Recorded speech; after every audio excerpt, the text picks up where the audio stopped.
With thanksgiving we pray and everybody said amen. యేసు నామములో ప్రార్థిస్తున్నాం, అందరూ చెప్పారు ఆమేన్. Amen. Hallelujah. Amen. Hallelujah. I want to talk about God's faithfulness. ఈ రోజు దేవుని నమ్మకత్వాన్ని గురించి మీతో మాట్లాడాలని కోరుతూ ఉన్నాను. Jeremiah in Lamentation he writes, the steadfast love of the Lord never ceases and they are new every morning.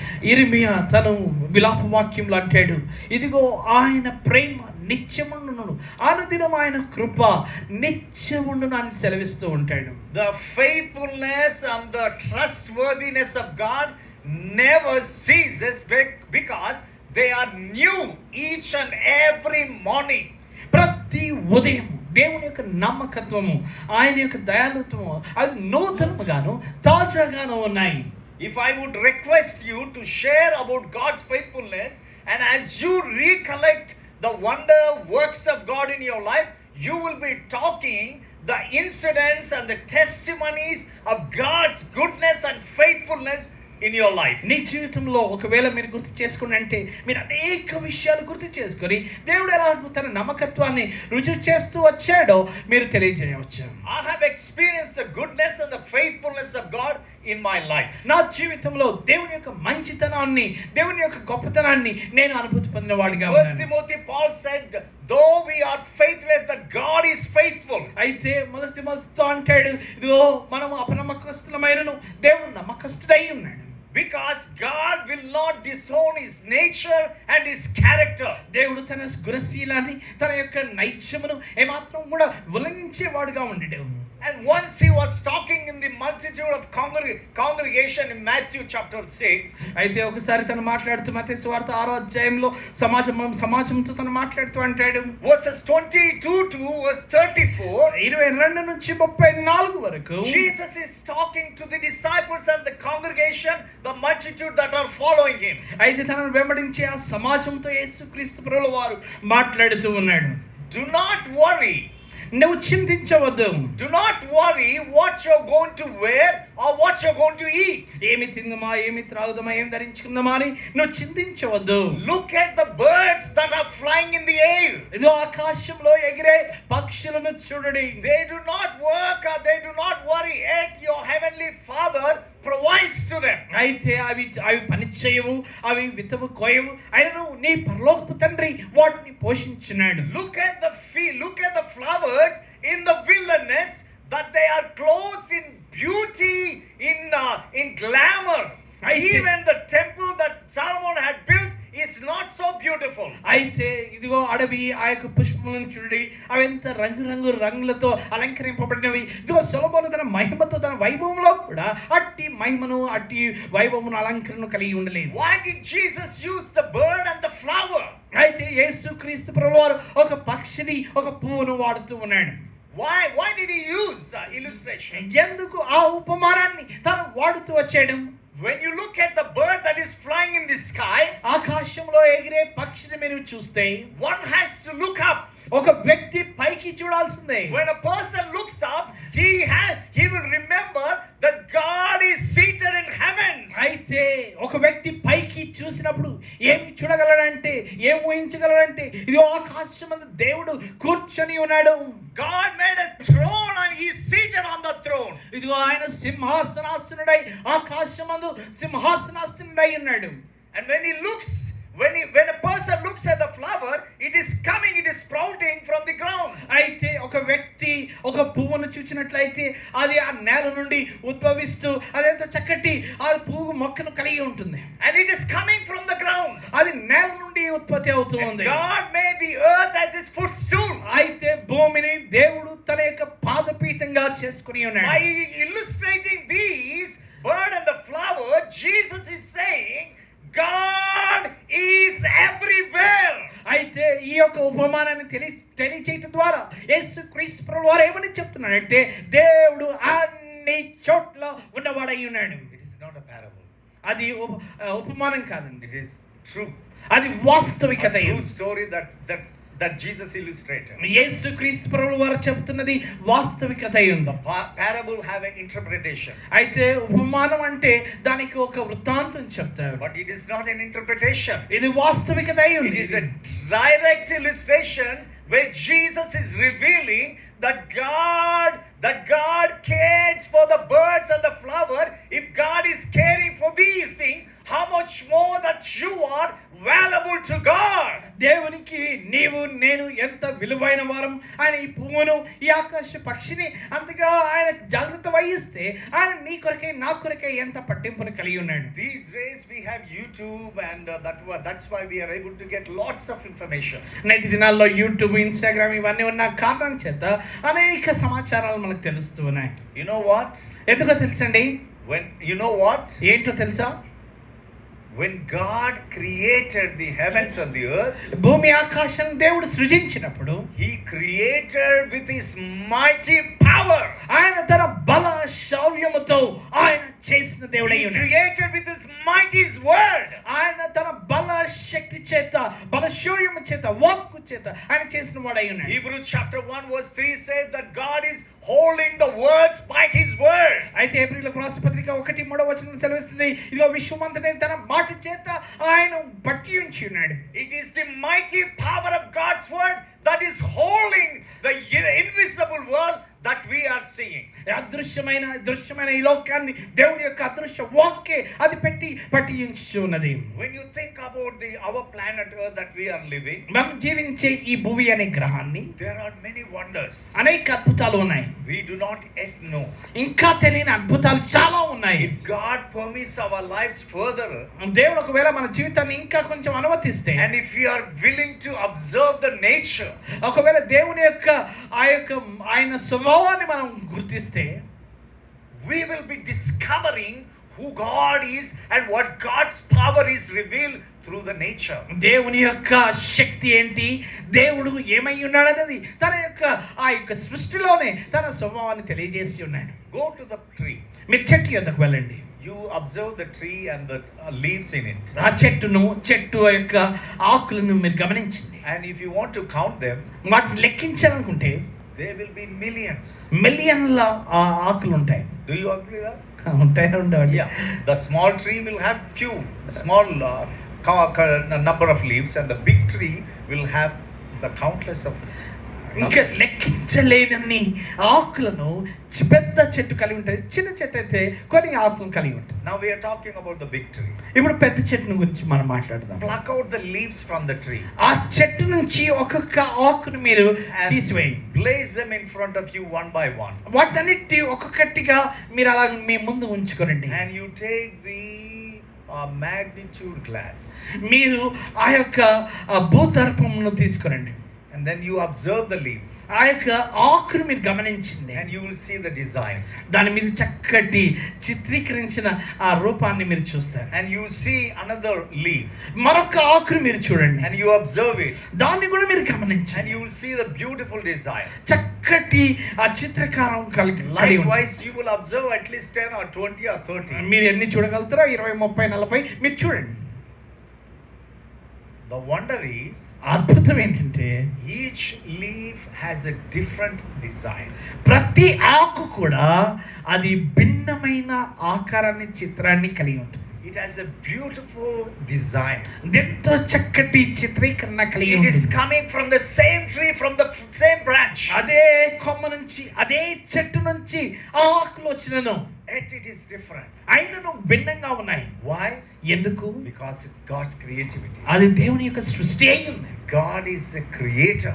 దేవుడు సృష్టికర్త అయి ఉన్నాడు. God is full of imagination. దేవుడు ఆయన ఎంతో సృజనాత్మకతను కలిగిన వాడై ఉన్నాడు. Psalm 137 verse 17 and 18. కీర్తనలో 137, 17, 18 సెలవిస్తుంది. David says, దావీదు అంటున్నాడు, how lovely the thoughts that you have for me. ఇదిగో నీవు నా యందు కలిగిన తలంపులు అవి ఎంత రమ్యములైనవి. When I count them, వాటిని లెక్కింపు మొదలు పెడతానా, they are outnumbered. అవి లెక్కింపడానికి ఇంకా అనేకములై. I will not be able to count your thoughts towards me, God. దేవా, నీవు నా ఎడల కలిగి ఉన్న తలంపులు ఇంకా నేను లెక్కించలేని తలంపులు దేవా నువ్వు కలిగి ఉన్నావు. Jeremiah chapter 29 verse 11 says, the thoughts that I have towards you are full of peace and prosperity with hope expected. అయితే ఇర్మియా 11:29 అంటాడు, నేను నీ ఎడల ఉద్దేశించిన 29:11 అంటాడు, ఇదిగో నేను నీ ఎడల ఉద్దేశించిన తలంపులు అవి ఎంత గొప్పవి, అవి కీడుకై కాదు, అవి మేలుకరకై ఉన్నాయి. God's thoughts toward us are unlimited. దేవుని యొక్క తలంపులు నీ నా ఎడల అవి అమూల్యములై ఉన్నాయి, అవి ఎంతో లెక్కకు మించి ఉన్నాయి.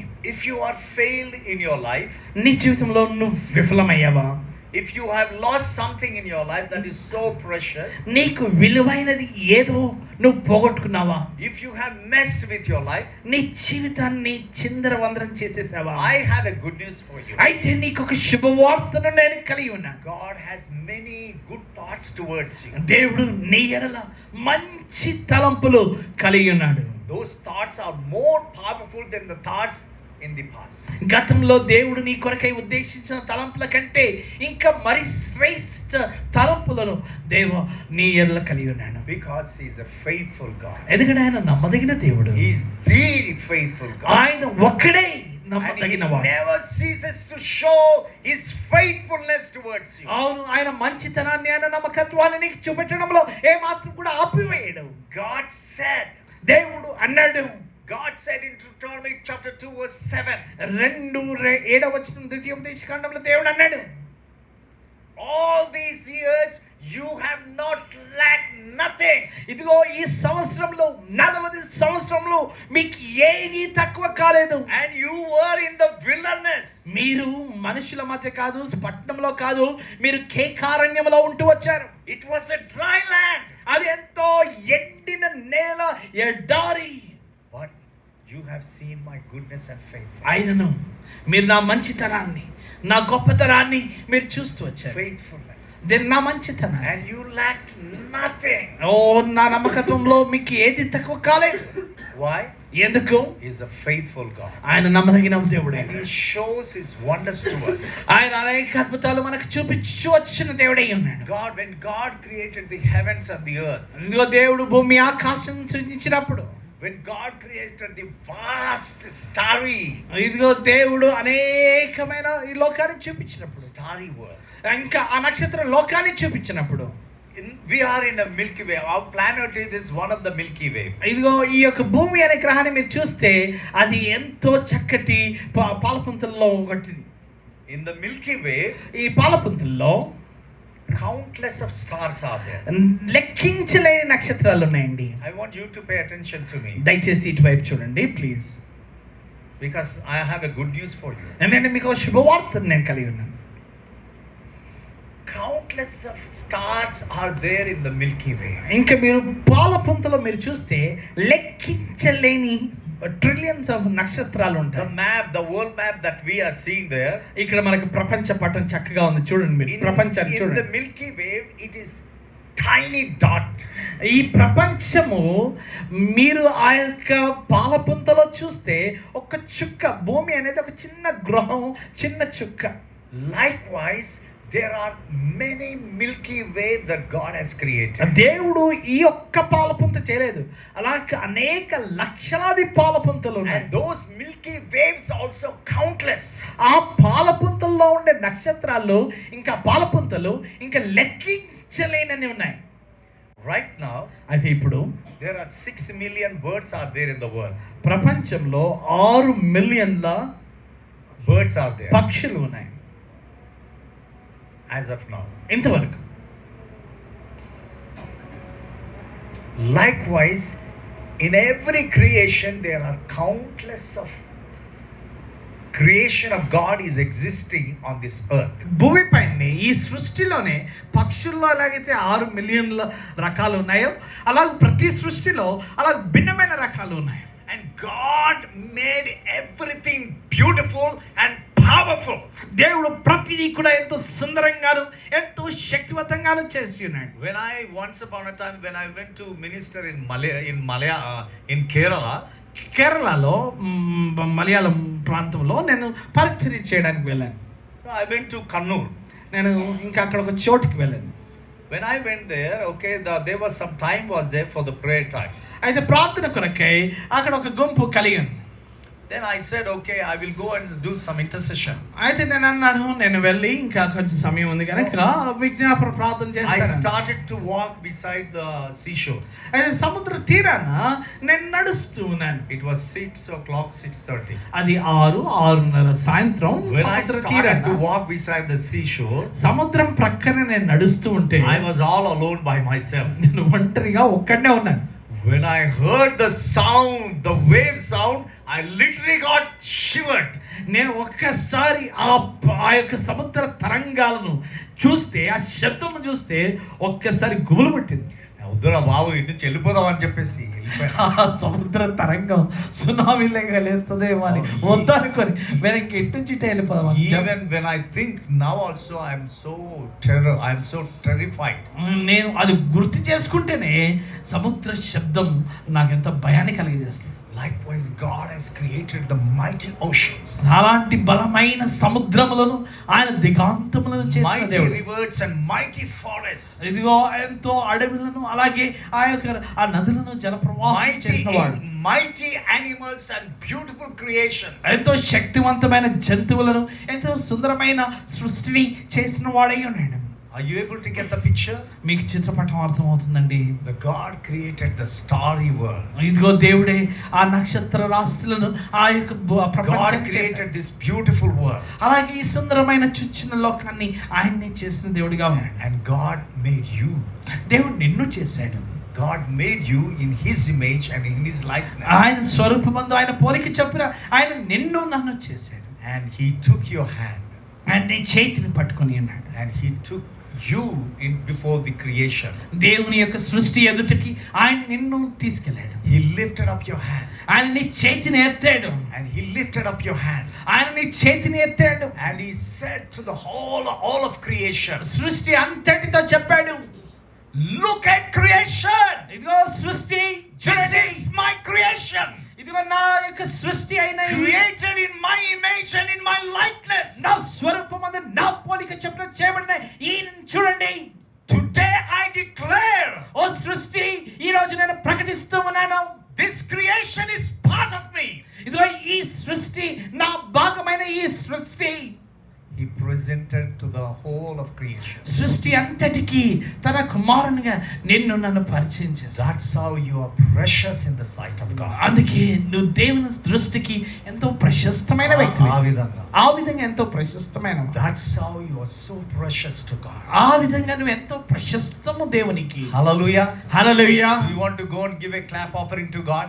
దేవునికి చప్పట్లు కొట్టి ఆరాధన చేద్దామండి. Hallelujah. Hallelujah. If you get excited, you need to give thanks to God. దేవునికి మీరు ఉత్తేజులైతే కృతజ్ఞత. Shout hallelujah, shout praise, amen. మీరు హల్లెలూయా అనండి, ప్రైజ్ అని చెప్పండి. అది పెంతెకొస్తని యొక్క సొమ్ము కాదండి, True. వాస్తవం అండి. Hallelujah. Hallelujah. Do you get the picture? మీకు చిత్రపటం అర్థమవుతుందండి? That you are standing in front of the creation. మీరు సృష్టి ఎదుట నిలబడి ఉన్నారు. And God calls దేవుడు పిలుస్తూ ఉన్నాడు. each star ప్రతి నక్షత్రాన్ని పిలుస్తూ ఉన్నాడు. by name. పేరు పెట్టి పిలుస్తూ ఉన్నాడు. Can you imagine that? మీరు ఊహించగలరండి? God is calling each star by name. ప్రతి నక్షత్రాన్ని పేరు పెట్టి పిలుస్తూ ఉన్నాడు. And He presented you to those creation. ఆ సృష్టికి ఇదిగో అని నిన్ను పరిచయం చేస్తున్నాడు. Because you are in the image and in the likeness of God. ఎందుకంటే దేవుని స్వరూపంలోను సొగసులోనూ ఉన్నావు. When God was talking to the multitudes about the birds and the flowers, ఇదిగో పువ్వుల గురించి, ఆకాశ పక్షుల గురించి దేవుడు మాట్లాడుతూ ఉన్నప్పుడు He said, ఆయన అన్నాడు, the people who do not know me, they are worried about what shall I eat, what shall I wear, what's going to happen tomorrow. ఇదిగో ఇంకా అన్యులు చూస్తే వారు ఏం తిందమా, ఏం తాగుదమా, రాత్రికి చికెన్ బిర్యానీ, పొద్దున ఏం బ్రేక్ఫాస్ట్, ఇదే ఆలోచిస్తుంటారు. But you who believe in me, who follow me, do not do that. అయితే నీవు వెంబడించిన నీవు అలా చేయకు. But what you need to do is to seek my kingdom and my righteousness. అయితే అంటే నువ్వు చేయవలసిందల్లా నా నీతిని నా రాజ్యమును మొదట వెతుకు. Why did Jesus say that? ఎందుకు యేసుక్రీస్తు ఆ మాట చెప్పాడు? He should have said, okay, like the other people, like the people who do not believe in me, you can also worry. అయితే వేరే వారు నన్ను విశ్వసించని వారి వలె మీరు చింతించవచ్చని చెప్పలేదు. He did not say that. వాళ్ళు చింతించండి అని చెప్పలేదు. Instead of that, he said, seek my kingdom, seek my righteousness. అందుకే దానికి బదులుగా ఆయన అంటాడు, నా నీతిని వెతుకు, నా రాజ్యమును వెతుకు. Why? ఎందుకు? The next verse says, మరుసటి వచనం verse చెప్తుంది. 34, 6th chapter. 6వ అధ్యాయం 34వ వచనం సెలవిస్తుందండి. The day tomorrow is, listen to me, వినండి. tomorrow is worrying about its day. అయితే రేపటి దినము రేపటి గురించి చింతించున్నది. What should I do? What's your name, brother? Pastor? You're pastor or brother? Christopher pastor. Pastor Christopher. Christopher గారు he's saying name కాదు, okay. Christopher, ఆయన అంటున్నాడు, Christopher, you seek my kingdom, my righteousness. ఓ నువ్వు నా రాజ్యాన్ని నీతిని వెతుకు. You know why? ఎందుకు తెలుసా? Tomorrow is worrying about you. రేపు నీ గురించి చింతిస్తుంది. You don't have to worry about tomorrow. రేపటి గురించి నువ్వు చింతించవద్దు. Tomorrow is waiting for you. రేపటి దినము క్రిస్టోఫర్ వస్తాడు. Christopher he is created in the image and in the likeness of God. ఎందుకంటే ఈ క్రిస్టోఫర్ నా సృష్టిలో నా స్వరూపంలో చేయబడ్డాడు కనుక, So I have to think about him. ఓ నేను తన గురించి ఆలోచించాలి. God has set an order for me. ఇదిగో దేవుడు ఒక ఆజ్ఞను పెట్టి ఉన్నాడు నా కొరకై. ఆజ్ఞ, ఆర్డర్, ఒక నియమం పెట్టి, క్రమం పెట్టి ఉన్నాడు. Tomorrow is going to think about you. రేపటి గురించి రేపు ఆలోచిస్తుంది. You said what's your name? Samuel, tomorrow is thinking about you. Samuel గురించి రేపు ఆలోచిస్తూ ఉంది. తమ్ముడు ఆరాధన ఏం మర్చిపోయాను. Dasu very famous. దాసు చాలా ఫేమస్. దాసు దేవదాస్.